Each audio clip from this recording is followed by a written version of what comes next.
Hi guys, magandang araw sa ating lahat. Ito pong Gamidigs Vlog. At ngayon ay napakainit. At napakainit din ang ulo nitong vlogger na DDS supporter or supporter ni Sara Duterte. Ito guys, ito nagwawala ito sa social media ngayon dahil dito sa napanood niya kay Trillanes sa House of Representative na kanyang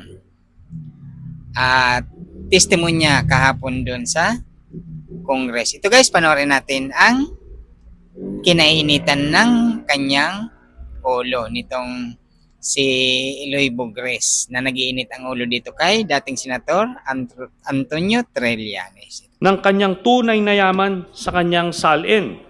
Pang-apat, sina Sara Duterte at ang mga malalapit na miyembro ng kanyang pamilya na sina Rodrigo Duterte, Pulong Duterte, Baste Duterte, Hanilet Abansenya at Kitty Duterte ay tumanggap ng daang-daang milyon na pera mula kay Sammy Uy na isang kilalang drug lord.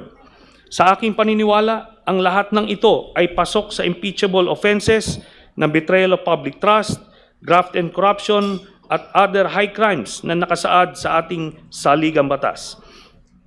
Ang sinumpaang salaysay na ito ay aking kusang loob na isinagawa ng walang naguudyok o panakot bilang patotoo sa lahat ng nabanggit at nakasulat dito. Meron dyan ang mga kwan, ang mga gina-retaliate talaga sa mga bilatsing iloy nga mga taga-HOR ay kawatan talaga si VP Sara. Mga kung ano-ano ang sinasabi ni Sang Sapak, ning gago ni nga si Trillanes. Alam mo ikaw Trillanes, sobra ka pa sa adik. Sobra ka pang diputa ka sa na-rehab, sobra ka pang na dapat ipasok sa rehabilitation. Saan ka ba naman nakakita? Do she is just pulling stories out of his ass? Saan ang ebidensya mo? Ikaw ba ang drug lord? Na alam mo ang galawan, ang bilatsing iloy ka? Sino ang witness na naman nga kukunin mo? Para magsinungaling na naman aside kay Madriaga? Napalpak ka na kay Madriaga, sunog ka na kay Madriaga. Sino na naman ang kukunin mo nga taga-bilibid? Para na naman ang magsabi na naman bilatsing iloy nga ito siya ang drug lord, si Kirwen? Sino na naman ang sasabihin mo? Nga nagbigay sa pera nga ganito nga milyones, pati si Kitty daw pala lulo. Nagtanggap o sige. Nasaan ang ebidensya? Na nagatagay sa pera, may text messages pa? At bakit nyo ginaukay-ukay festival? Ang kita ni VP Sara since she was a mayor and even before she was a mayor, 2010 nga kinita niya. According sa ating law, she is only obliged nga magsabi or mag-divulge ang kanyang salin nung siya ay sumumpa after the election noon time. Election tapos after 1 month. After she took an oath, kag nagsumpa siya noon time, doon pala nag-take effect ang kanyang pagiging vice presidente. Noong 2022, tama? 2022? 2021 ba yun?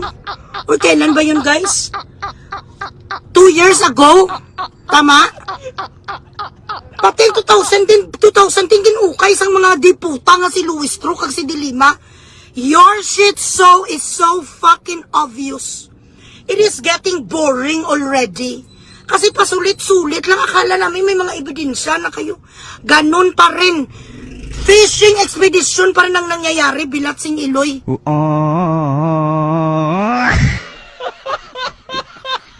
Ayan guys, yan si Eloy Bogres. Grabe ang init kay dating Senator Trillanes. Yan, grabe ang kanyang galit. Yan, dahil sa pagdalo ni Senator Trillanes doon sa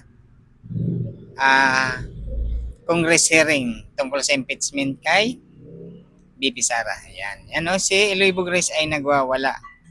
Yan, kung ano-ano mga sinasabi niya sa mga pangyayari doon sa House hearing. Yan, di ba? Nagwawala na naman itong si Eloy Bogres dahil sa ang idol niya ay binabanatan doon ng mga ebidensya.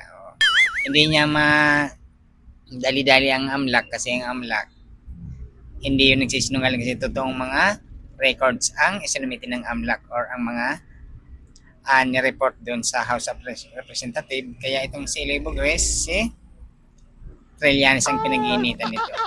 Ayan.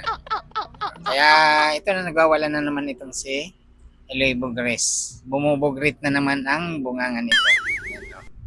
Ayan. Okay, guys, hanggang dito na lang, hanggang sa susunod nating video.